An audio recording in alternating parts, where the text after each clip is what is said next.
Hey friends, welcome back to another baking video. I am going to be making my modified version of egg white bread in this video. I have been doing tons of experimentation with the original egg white bread recipe, which of course is by Maria Emmerich.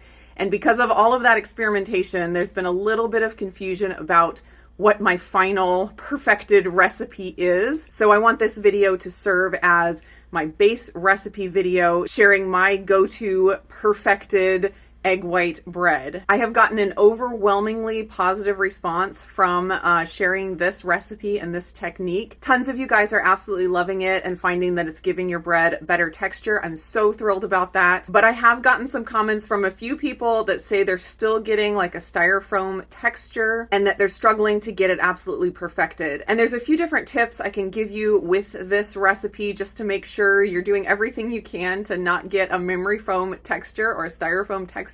But then also in another video, I'm going to be experimenting with a few different additions that you might try adding to make the texture even better, to make it softer. So definitely keep an eye out for that video coming soon. But this video is going to be my base recipe, the one that I love. And honestly, if it weren't for you guys, I probably would just say this is as good as it gets and stop here with this recipe, and it would be my go-to from now on. But you guys inspire me to keep going and keep improving on it. So I am going to do that. And I'm really excited actually about a couple of the additions that I have been playing with. But that is for another video. So right now, let's head into the kitchen and just make this perfected egg white bread. First thing I'm going to do is turn my oven on to 325 and let that start preheating.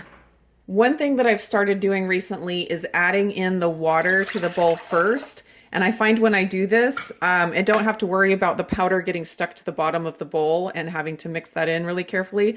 I also found that I don't really have to worry about mixing the powdered ingredients together first. I just throw everything into the bowl. As long as I put the water in first, I have no issues. Next ingredient is the egg white powder. It's also called egg white protein powder.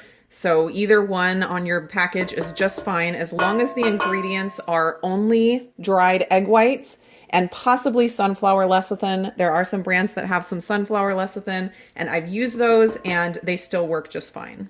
So 120 grams of the egg white powder, 1/2 teaspoon of cream of tartar, 1/2 teaspoon of salt, and 1/4 cup of allulose, which comes out to about 36 grams. Now I'm going to start this on low and slowly increase the speed until I get to max, and then whip it on the max speed for 5 minutes.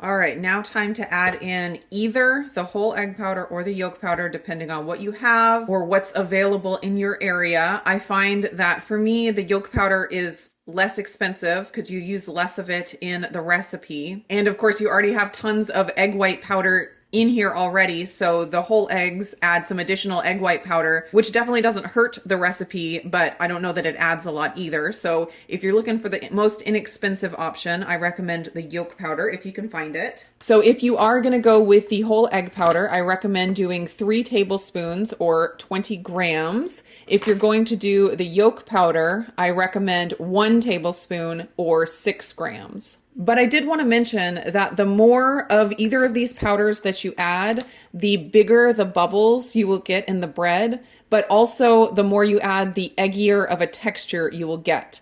The less you add, the more of a memory foam texture, like a really tight condensed bubble you will get. So what I've done with these powders is try to find that middle ground where it's soft and not eggy, but also not memory foam texture. But if you use my recommendations and you find that it's too eggy for you, or if it's still a little bit too close to memory foam for you, you can adjust the amounts of the powder that you add. Just play with it until you get to the texture that you like. In the video today, I'm gonna be using the yolk powder. So I'm adding in my 1 tablespoon. If you're going to be making multiple loaves, I recommend mixing in the yolk powder by hand, and that way you can keep your mixer with just the egg white batter on it, and then you can use it again without washing it. If you mix this up with the yolk powder or the whole egg powder, you can't reuse it, or else the next batch that you make will not whip up correctly because of the little bit of yolk in the batter. Just gonna mix this up on like level 2 until it's incorporated.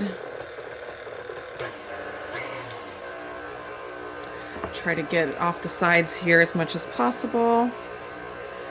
And it is important at this stage, before you add in the yolk powder, to make sure your pan is ready to go. While the egg white powder is mixing for 5 minutes is a great time to do it, which is what I did today. Just gonna give this another quick mix with my spatula to make sure everything is mixed in all the way, get all that yolk powder mixed in. And you do wanna move quick at this point. If you let it sit for any length of time, the batter will deflate and you'll get more of a tighter texture again. The quicker you get it in the oven, the nicer the texture I have found. I have my aluminum Nordic ware bread pan ready to go with my parchment paper. I did do a little short video on how I get my parchment paper to lay down flat, and I will link that up in the cards if you guys are curious. I like this batter because it's a little bit softer than the original version, and it kind of pours better and fills the pan better. You don't have to shape it quite as dramatically as with the other one that's very like shaving cream texture. Just try to fill in any holes so you don't get any big gaps in your bread, and you can shape it as beautiful as you like as long as you can do it fairly quickly.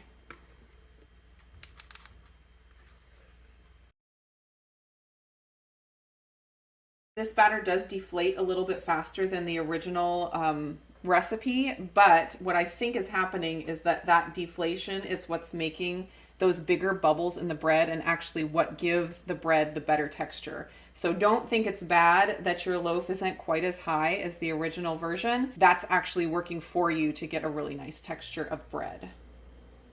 My oven is preheated to 325 and I'm gonna throw it in and set the timer for 40 minutes. This recipe does take longer than the original. The original is 30 minutes, so keep that in mind. 40 minutes is the bake time. Here we go, all done and beautiful. I let it cool for about 10 to 15 minutes in the pan, then I take it out of the pan to let it cool the rest of the way.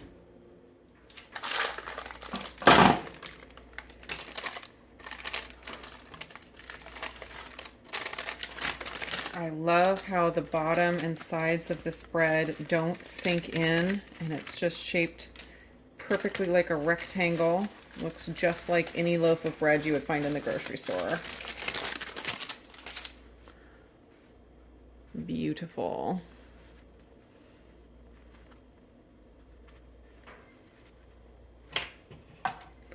My loaf is completely cool to the touch now, and I am going to get it sliced so you can see what the inside texture looks like. It is pretty easy to get thin slices, I have found, even with my not so fancy serrated knife that I've had since my wedding, so like 17 years ago. But you can get some pretty nice thin slices on here, perfect for sandwiches.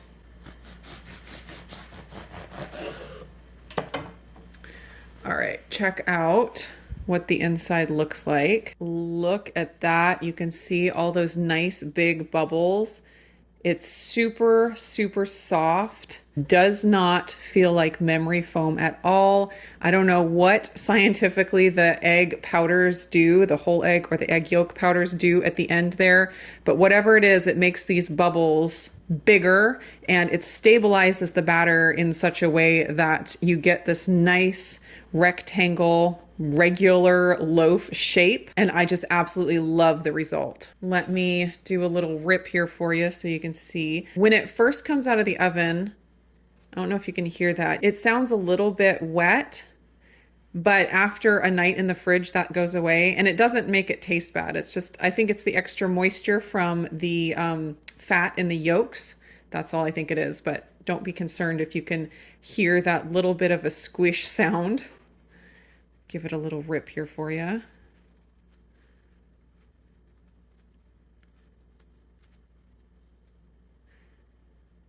It's just delicious. Nice brown crust, but it's not, the crust is not too chewy. It's just perfect, in my opinion. So I always get asked how I store my bread, and what I do is I either put it in a bag or in an airtight container and keep it in the fridge. Some people do keep theirs on the counter. You can do that. It just definitely will go bad faster. But I have found that I can keep mine in the fridge for a week at least, and it's still fine. This bread also freezes really well, so throw it in the freezer. I like to pull it out and put it in the fridge to defrost. I find that's a better way to defrost it than trying to use the microwave, or you could put it on the counter. That would work as well. Also, if you do struggle with your bread getting sticky on top, I will say that I don't notice that problem as much when I use only egg white powder and no fresh egg whites, but I do think it's partially an environmental thing, so I don't deal with it that much here anyways. So if you live in a different area, you might deal with having a sticky top after it's been in the fridge for a while. I would recommend storing it with a paper towel to absorb extra moisture. That's my best tip for dealing with sticky tops. All right, guys, I hope that video was helpful. I hope you enjoyed it, and I will see you again in another video.